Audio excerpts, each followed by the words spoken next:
Okay, this is the third video from the civil rights, and this one's going to talk specifically about the Civil Rights Act of 1964 and really kind of how we have this bridge that begins to happen between the early part of the civil rights movement and the later part of the civil rights movement.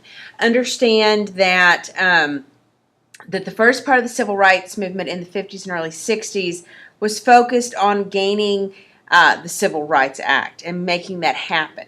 And so we're going to kind of look back a little bit as to the other things besides the bus boycott and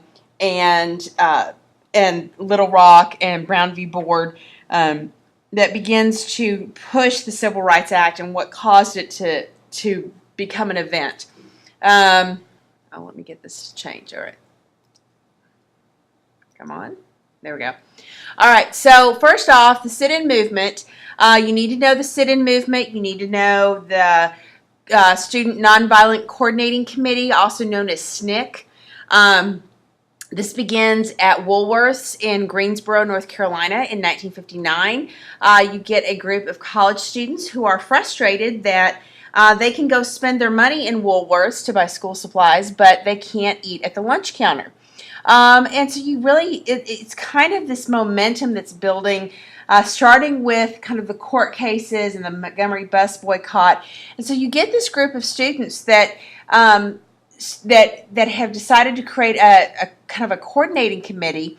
And in the Student Nonviolent Coordinating Committee, they start to talk about, hey, it's not right that they accept our money, but they won't let us sit where, eat there.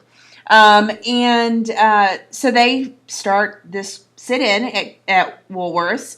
And this is where you see the pictures of people pouring milkshakes on their head and, throwing food in their face and putting ketchup on them and just hollering insults.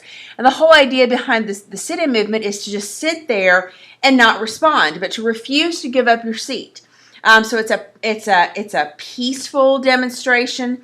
And so then they would get drug out, they would be arrested, and for loitering or something like that.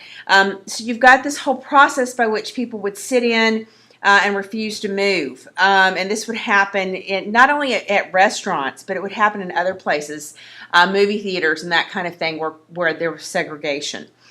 So understand the sit-in movement. It begins in 1959. The role of SNCC in coordinating that. Keep in mind that it's separate from the NAACP and the SCLC. It's its own organization, and the emphasis is on college students. These are young people.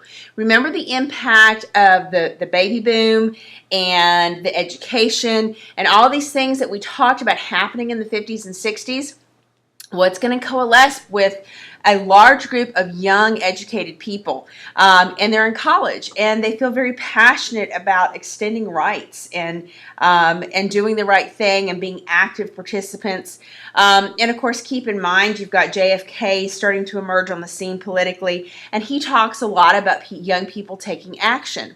And so and you're going to have SNCC will be made up of both black and white students, so it's truly an interracial group. Now, eventually, when we get to the Black Power movement, there are going to be some differences with that. But for now, they're very much blacks and whites working together. And of course, they really get very active in registering voters in the South. Matter of fact, this is one of the biggest things, bigger really than the sit-in movement, if you want the honest truth, because what they're doing is going to educate people in the South about what their rights are, how to get registered to vote, where to vote, and they really kind of stand up and say, you know what, we need to make sure the black vote is heard in the South. And remember all the processes of taking away the right to vote from blacks. And we've talked about the literacy tests and the property requirements, and most importantly, the poll tax, right? And so you're going to have that happening. In 1964, 3 SNCC workers will be murdered in Mississippi. One black worker and 2 white ones.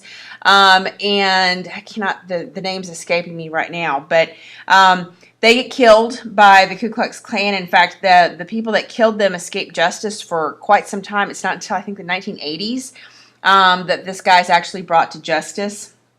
If you've ever seen the film Mississippi Burning, it's about this. And it's pretty dramatic. They end up finding these guys' bodies like next to a tank or a pond, right, where they kind of buried them there. And one of the criticisms is that nobody cared about these 3 SNCC workers and what they were doing until it took 2 of the white ones to be killed before anyone paid attention. There is some truth to that. You'd had a lot of young black people, a lot of black SNCC workers that had been murdered and attacked. And Medgar Evers, for instance, nobody had paid any attention. Let me rephrase that. It's not that they hadn't paid any attention. It had not gotten media attention. People locally, people in the black community had paid attention and were very upset. But it takes the media attention that is coalescing around the sit-in movement and the death of these 3 SNCC workers that begins to make a difference. Then you're going to start to see that the Mississippi Freedom Democratic Party with Fannie Lou Hamer. I don't think she'll pop up, or anything about this will pop up on your STAR test. Understand that what she's challenging is the segregated Democratic Party, because the Democratic Party, the way their primaries were run in the South, it made it very hard for black voters to have a say in who the Democratic candidate was going to be, which, of course, if you remember back to the progressives, is the exact opposite intent of having a primary election. So she starts to kind of challenge that. And then you're going to see the Freedom Riders. I touched on that before. With the Congress on Racial Equality challenging the segregated buses in the South beginning in 1961. And so, that's happening a lot. And the problem with this is you're going to have quite a bit of violence happening. And they get blacks and whites to ride together from up north down south.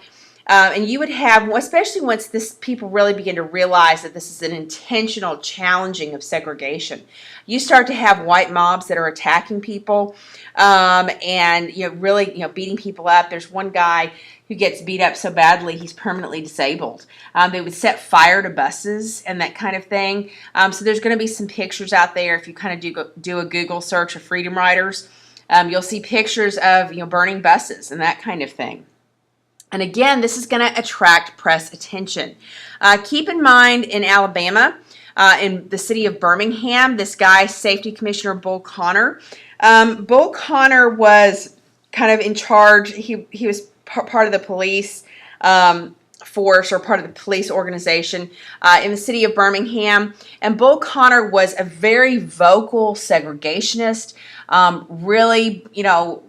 really resisted integration, was known for his white supremacist views, and he's going to be part of his reaction against integration and against protests, against freedom rides, are going to be some of the things that really attract a lot of negative attention. In fact, or ironically, I guess you could say, part of what's going to happen is that Martin Luther King will recognize, based on what's happened with the freedom rides, that Birmingham is the place to go to kind of stand up against this kind of segregation that's happening down south. And so this is why you have the actions being taken in the city of Birmingham.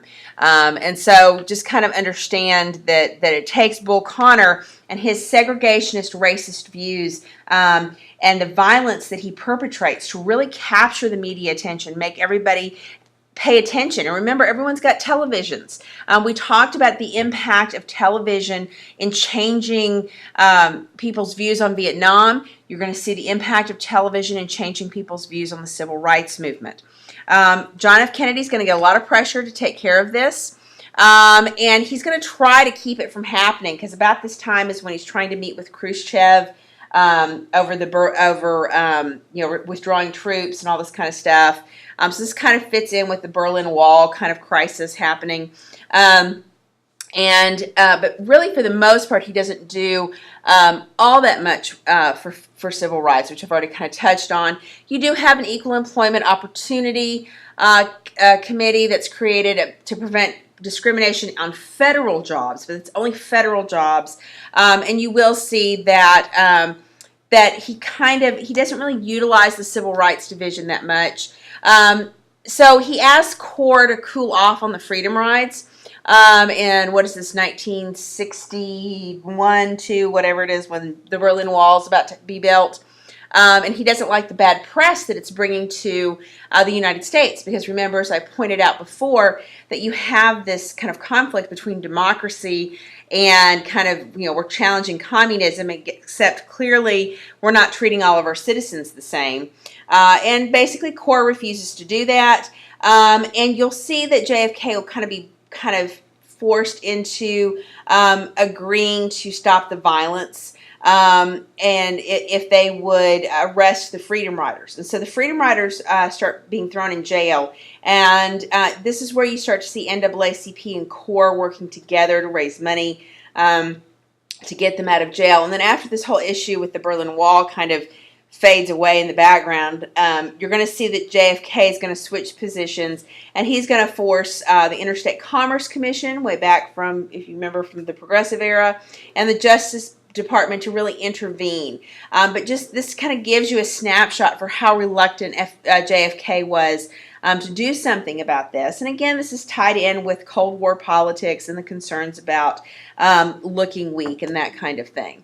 You're also going to see that, if I can get this thing to change, there we go. Maybe, there we go. James Meredith, I talked about him already. So that's pretty familiar. And then the James Meredith thing, I mean, you might have had a little more rapid development of civil rights issues, except the Cuban Missile Crisis really kind of makes people focus on that. And the big difference here is that Martin Luther King's going to recognize that people only pay attention to civil rights when it's in the news, right? So you see this process by which the Montgomery bus boycotts catch some attention, the sit-ins catch some attention. You have the start of the freedom rides, and you have the voting drives and that kind of thing. And when the violence is capturing the media, people go, oh my gosh, that's so terrible, we have to do something about that. But then when the foreign policy stuff, when the national security issues come in, people say, oh my gosh, we don't want to think about that anymore. So they start focusing instead on the national security crisis. And so this is what's going to make Martin Luther King become much more serious about really driving confrontation and pushing situations where he knows there's going to be, this kind of idea of violence, this risk of violence. And remember I said, he recognized that Bull Connor was this violent white supremacist, and that he had reacted violently with the freedom rides. And so he starts to lead demonstrations in Birmingham, Alabama. And the whole reason for doing these demonstrations, these protests, is to create a response from Bull Connor, to get him to overreact. And indeed he does. He uses fire hoses and dogs, and we have all these people being arrested. This is when we see Martin Luther King's arrested. And so you have this real tension that exists, and the television is going to document all of this, right? And of course, Martin Luther King intentionally uses children and women in these protests and these demonstrations. And some people criticized him for that. It's Martin Luther King trying to make use of the television and getting that attention. So you see that. Understand that the letter from a Birmingham jail, which we'll read in class, is really kind of his explanation for why he's doing this kind of protesting, these kinds of demonstrations. And basically he's refusing pressure from a citizens committee, or not a citizens committee, rather, a group of ministers saying, you know what, I'm not going to keep taking it easy. I'm going to stand up for it. The time is now. The time is now to do something about this. So we'll be looking at that in class. So just understand kind of this progression chronologically of how we go freedom rides, and then you have the Birmingham, Alabama demonstrations that lead to such violence. And of course, it's the violence from Birmingham that causes JFK to call for this Civil Rights Act. And you see I misspelled George Wallace. I don't know why. It's missing some letters.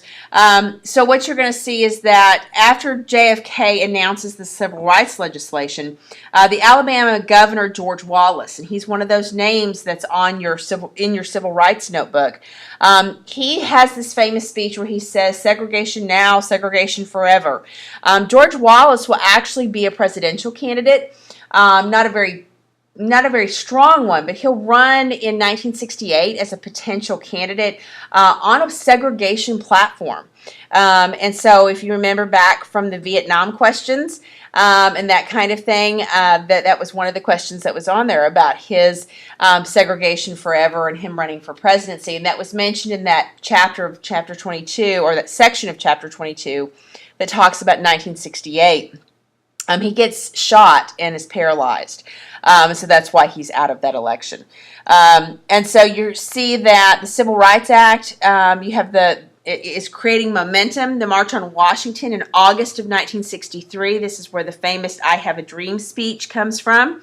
And it is really the main turning point for the civil rights movement, with 200,000 people at the Lincoln Memorial. And Lincoln's speech that really talks about, even though he's leading these protests and these demonstrations and really instigating confrontation, he talks about how ultimately his goal is for blacks and whites to be equal and to be together. And so this really kind of creates more moral support for the civil rights movement. So in addition to contrasting the incredible violence and harshness of people like Bull Connor and some of these, Southern politicians and George Wallace and stuff like that, you contrast that response with Martin Luther King saying, I have a dream that one day my children will be judged by the content of their character, not by the color of their skin. And it becomes very hard when you compare those two things side by side to not realize that Martin Luther King has the moral high ground. So the Senate will try to filibuster until November of 1963, and then the assassination of John F. Kennedy will kind of resolve that, where LBJ basically gets the Senate to pass the bill. He signs it into law on July 2nd, 1964. The big thing you need to know about the Civil Rights Act of 1964 is it's intended to prevent discrimination in the job place. And that's its primary thing. You cannot look at somebody and say, well, you can't have this job. You can't live here because of your skin color, right? And it creates the Equal Employment Opportunity Commission. And this is something that's going to guarantee people the right to find a job. And if you have the right to find a job, then you're going to be able to earn money. And earning money is going to make a huge difference. However, right, so we get to 1964. We still have voting restrictions in the South. And you have a lot of Southerners who are really upset. And in fact, if you've ever seen the movie Selma, part of what happens in the movie Selma is that they've had the success with the Civil Rights Act, and Martin Luther King says, but wait a minute, we can't vote. We can't fix this, right? And they keep saying, we need to fix the discrimination and that kind of thing.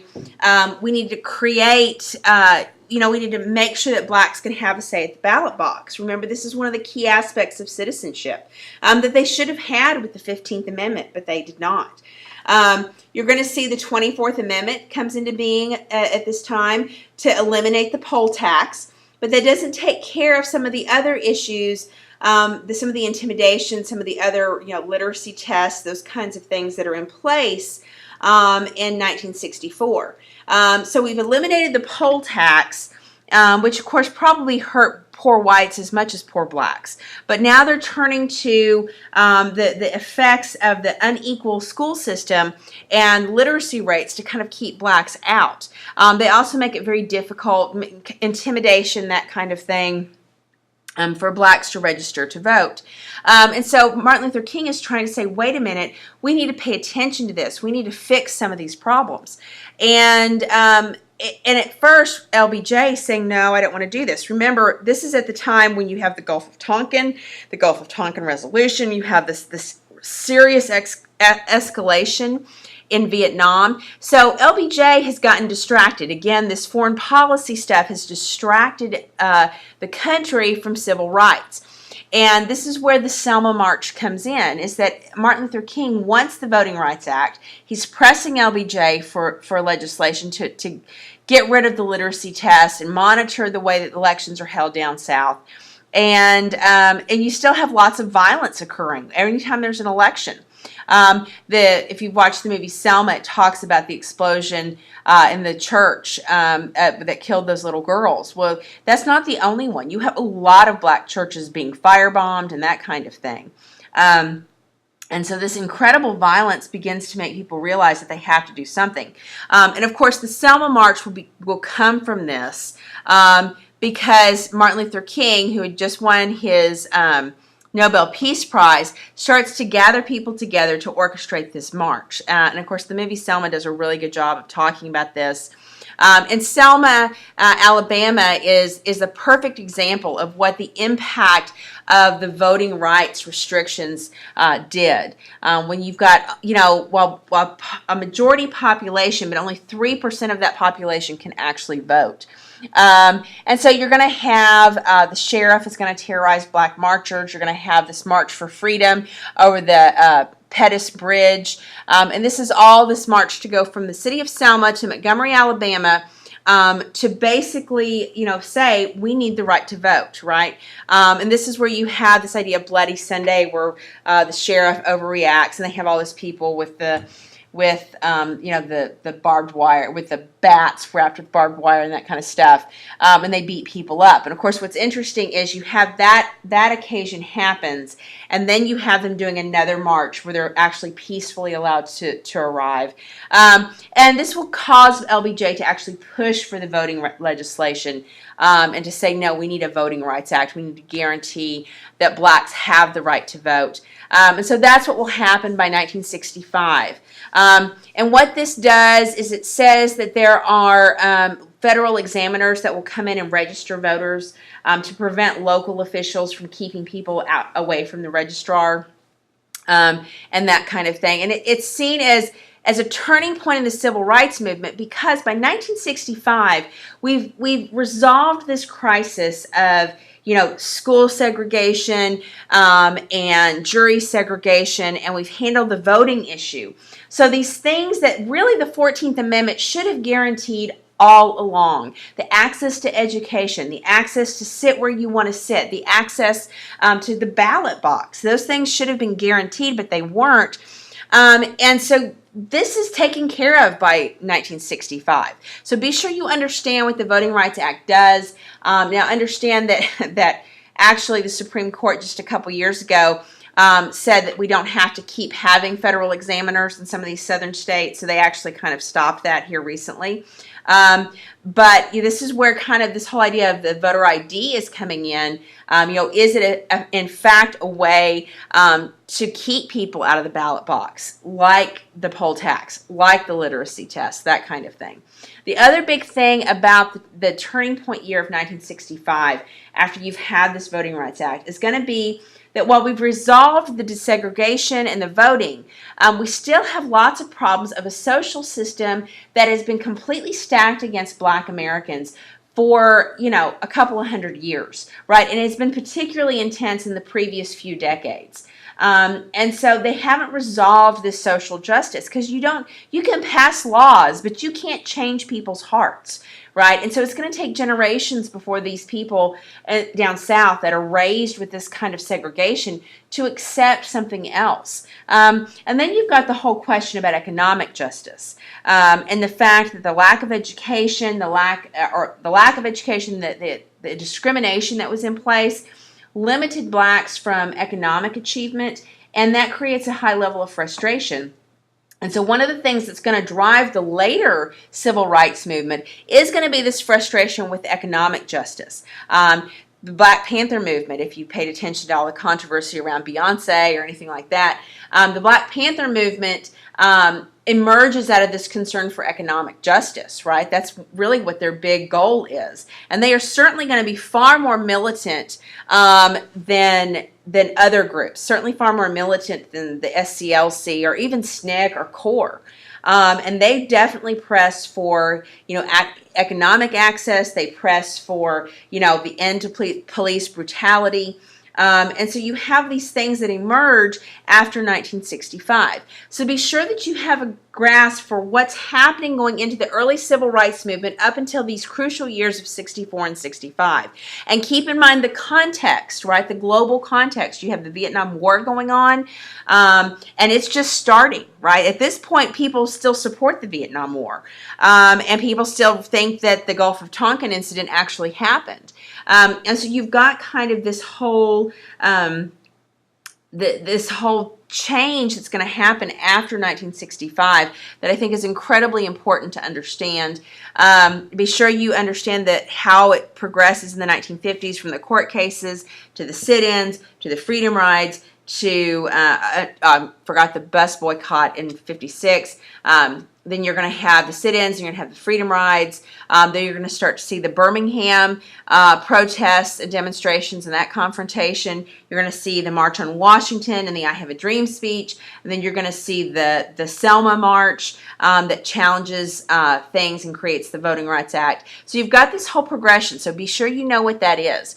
And understand that one of the big questions that's likely to be asked on the STAR test is going to have to do with this conflict between the Ninth Amendment that stretches and pulls the Constitution into new ways to cover new people, and this idea of the 10th Amendment that says powers that aren't explicitly granted or powers that aren't explicitly forbidden to the states or specifically granted to the federal government belong to the states. And so states then and now continue to use this argument about the 10th Amendment. In fact, coming up on the primary election, one of the kind of, on the Republican ballot, one of the questions that they ask people voting in the Republican primary is whether or not they want to assert Texas's rights to push on the 10th Amendment, right? So we still have this idea of the 10th Amendment. And how do states respond when the people in that state don't like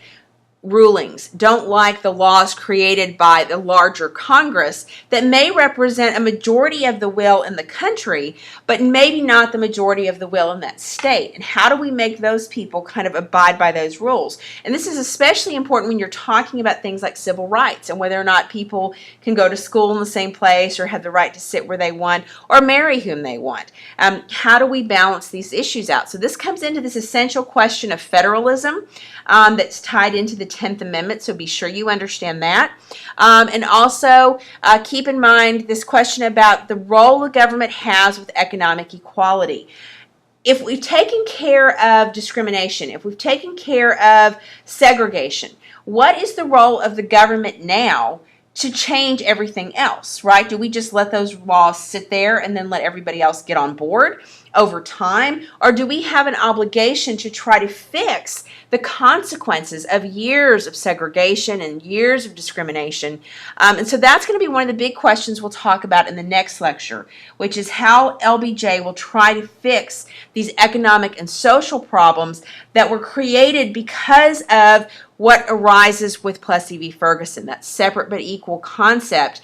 And really what happens in after Reconstruction, where the country just abandons the 13th, 14th, and 15th Amendment in favor of segregation. Well, we have to go back and somehow figure out what do we do with a group of people that have been denied the same level of opportunity as another group? And this is the prevailing question that we'll talk about with LBJ's Great Society programs. So be sure that you kind of think about how that applies today in today's society. What is our obligation to create social equality? What is our obligation to create economic equality? The minimum wage debate is a big one of those, especially this year with a Democrat socialist running. And he talks a lot about trying to create economic equality. And is that really the best thing that we want to do? Do we want to make it so that people get paid more, or so that everyone has access to free college and that kind of thing? So these questions, while we're talking specifically about the 1960s and after, these questions are incredibly relevant to what we're doing today. So be sure that you think in terms of that. And that's it for this lecture. This is, again, the third lecture in the Civil Rights